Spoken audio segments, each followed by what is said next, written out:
নমস্কার। সেতার ডায়েরির আরও একটা পাতায় আপনাদের সবাইকে স্বাগত।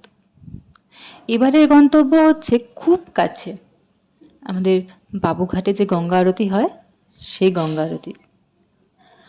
এই গঙ্গা আরতির উদ্দেশ্যে যাত্রা করার জন্য প্রথমে আপনাকে পৌঁছে যেতে হবে যে কোনো মাধ্যমে বাবুঘাট। ব্যাস, আর কিচ্ছু করার নেই। এবার মন ভরে উপভোগ করুন গঙ্গা আরতি। আমিও খুব দৌড়াদৌড়ি করে গেছিলাম লঞ্চ ঘাটে, একটা লঞ্চ ধরতে, কারণ আমার লঞ্চে চড়তে ভীষণ ভালো লাগে। তাই চাইলেই আমি বাড়ির থেকে সোজা শিয়ালদা থেকে বা যে কোনো রুট ধরে আমি বাবুঘাট পৌঁছাতেই পারতাম, কিন্তু আমার মনে হলো না, আমি হাওড়া যাব, গিয়ে আমি ওখান থেকে লঞ্চ ধরে বাবুঘাট যাব। আসলে ব্যাপারটা আমি একটু ঘুরিয়ে যেতে চেয়েছিলাম, কারণ আমার লঞ্চে চড়ার ভীষণ ইচ্ছা ছিল। যাই হোক, ফার্স্ট লঞ্চটা মিস করলাম, কারণ দৌড়ে দৌড়ে এসেছিলাম যদিও, কিন্তু লঞ্চটা এতটাই ভিড় হয়ে গেছিলো আর লঞ্চটা জাস্ট ছাড়ার মুহূর্তটাতে পৌঁছেছিলাম।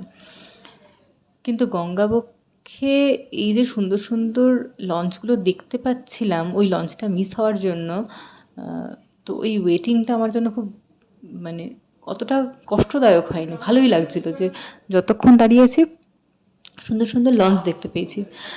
যাই হোক, লঞ্চে উঠলাম এবং গিয়ে পৌঁছালাম বাবুঘাট জেটিতে। তো আজকে আমরা যাচ্ছি মোটামুটি হাওড়া থেকে একটা লঞ্চে করে এলাম বাবুঘাট। বাবুঘাট ওই ঘাটেই বলতে পারি, লঞ্চ ঘাটে।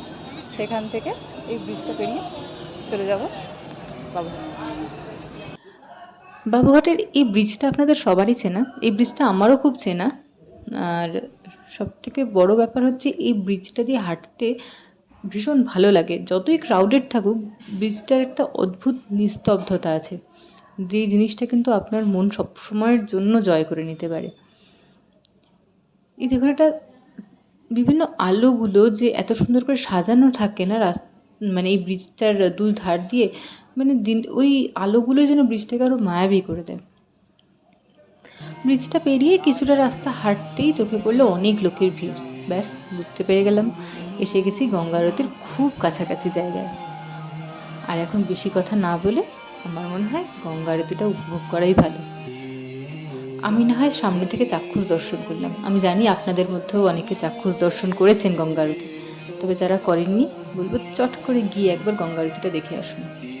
আমাদের কলকাতার মধ্যে যে এত সুন্দর একটা উপস্থাপনা হয়, রোজ রোজ হয়ে চলেছে, এটা কিন্তু আমাদের অনেকেরই জানা নেই। তো আমি চাইবো আপনারা সবাই গিয়ে একবার দেখে আসুন, আর ভক্তি ভরে মা গঙ্গার প্রতি আপনাদের শ্রদ্ধা, ভালোবাসা সমস্ত কিছু নিবেদন করে আসুন।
যতই দেখছিলাম মন ভরে যাচ্ছিল। আমি চাই আপনারাও একদিন গিয়ে ঘুরে আসুন। আর যারা ঘুরে এসেছেন তারা অবশ্যই আমার সাথে একবার কমেন্টে শেয়ার করুন আপনাদের কেমন লেগেছে। আর যারা যাননি তারা একবার যান এবং এক্সপিরিয়েন্সটা আমাকে নিশ্চয়ই শেয়ার করবেন। ততক্ষণের জন্য টাটা। নিশ্চয়ই দেখা হবে পরের একটা কোনো ভিডিওতে। ভিডিওটা ভালো লাগলে অবশ্যই একটা লাইক করবেন, আমার চ্যানেলটাকে সাবস্ক্রাইব করে দেবেন, যাতে আমি আরও এরকম নতুন নতুন ভিডিও নিয়ে আসতে পারি। সবাই ভালো থাকবেন। নমস্কার।